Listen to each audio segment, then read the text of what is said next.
Baby, I'm the gamble of your life. Why you always gotta think twice? We could go at it all night, till the morning till you can't even go no more.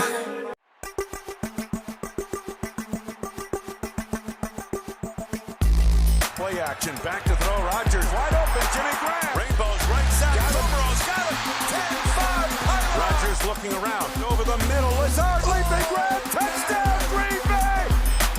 That's kind of the identity of this football team. It hasn't been pretty at times, but when we have to make plays, we make plays. He's going to walk it in. Aaron Rodgers with the touchdown. Dominate on 3, 1, 2, 3, dominate! Welcome back to Total Packers, where our very, very special guest is Aaron Rodgers. Aaron, thank you for being with us. Let's begin with the task at hand, the Seattle Seahawks. What do you think? Well, we've had some fun ones over the years against them. They've got a great football team. They've been together for a long time, kind of the core of that team on both sides of the ball. There's been some moving pieces, but we've had some memorable games over the years. Did they run the same scheme, or have they changed that? Well, I think the base of it is very similar to what they've run for years, but the names are different, especially on the back end. Young guys who are playing well. Griffin has had a really nice season. He's athletic, strong, tough. Flowers on the other side is their prototypical Seattle corner. He's big, long arm, can run. They've added some pass rushers to the mix with Jadeveon and Ziggy Ansah. They're still always stout in the middle. And you got the leading tackler in the league in Bobby and, savvy vet and KJ, the other linebacker. Aaron, most of your teammates have zero playoff experience. You have a wealth of it. If you were going to open their heads and pour some of that experience in there, what would you pour in? Poise. I think it's important to find that calm in your mind in these games because it seems so much bigger. Obviously, it's more important because it's win or go home, which the first 16 of the season aren't like that. But great opportunity to learn how to keep your poise and to stay calm and to find that relaxed flow state in the game. And I think the team that does it quicker and sustains it is usually the team that wins. When you look at your guys' production, both offensively and defensively, in terms of yardage, you rank 18th in the league on both offense and defense. Do you think that balance is kind of an underappreciated asset? Well, I think with stats, you can make them look any way you want them to look. Well, we like to make them look positive here. Well, I appreciate that, Larry. But I think the most important thing is the winning part. We have had balance, I think, in one important area, and that is in the fourth quarters of these games when we've had to have a drive or had to have a stop, we make it.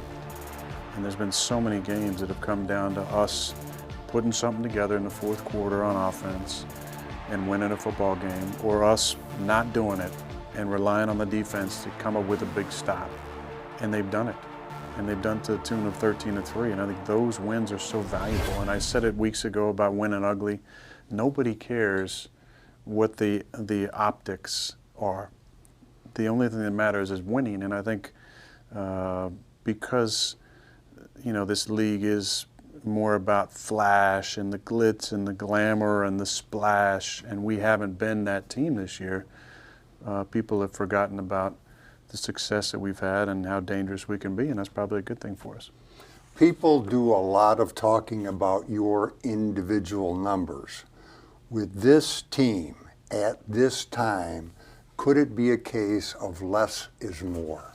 Well, I think the most important thing is taking care of the football and being opportunistic, and I feel like I've done that my entire career. In some seasons, I've needed to throw 40 for us to win, and some I haven't. And this has been one of those years. Our running back had 19 touchdowns. As opposed to years past, where we weren't as great consistently in the red zone, we ran the ball really well in the red zone this year. The gold zone, as we like to call it. And a big part of that was Aaron Jones, and I think the schemes that we used in those opportunities.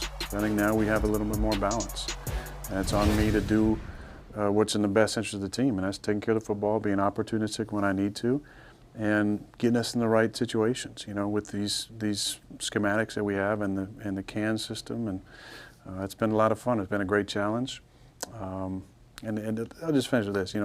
I've been fortunate enough to play a long time and done a lot statistically. The only stat that matters when you're my age and you're sitting here is championships and whatever it takes. And that's what I'm going to do for this team. Aaron, you just mentioned the word challenge.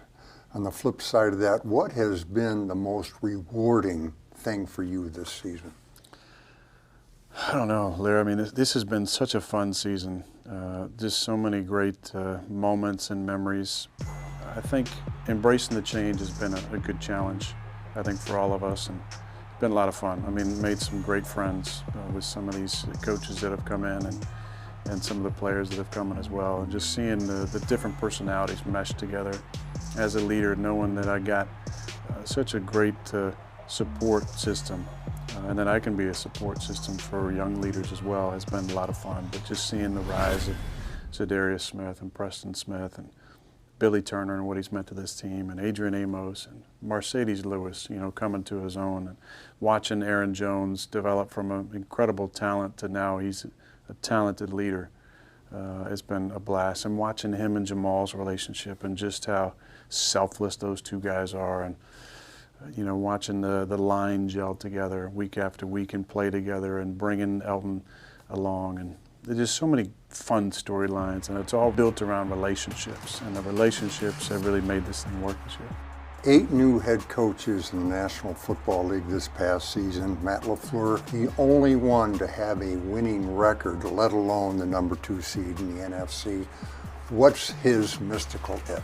I think that he understands the idea of leadership, that it's not just talking all the time, it's listening, it's understanding, it's allowing for input, it's delegating well.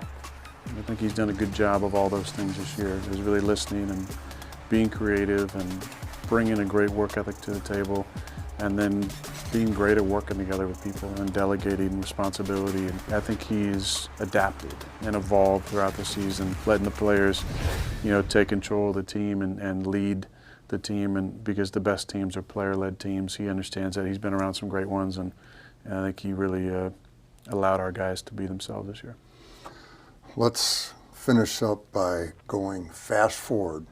Let's pretend it's a month from now, and you are basking in the glow of another Super Bowl championship, and you get asked, what was the key for your team to be able to accomplish this? What do you think you'd end up saying? I mean, I've been saying it for a while, but it's character. We're a high character group, and we know how to win. We've made great plays in clutch situations in important games to win. If we're lifting that Lombardi Trophy in less than a month, it's because of character wins in the fourth quarter, and it starts with this week. Aaron, thanks for being with us, and good luck for a deep run into the playoffs. Thank you, Rob.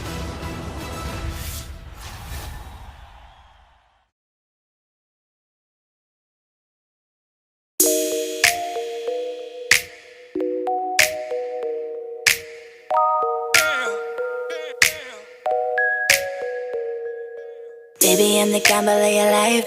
Why you always gotta think twice? We could go at it all night till the morning till you can't even go no more. You like it, don't even deny it.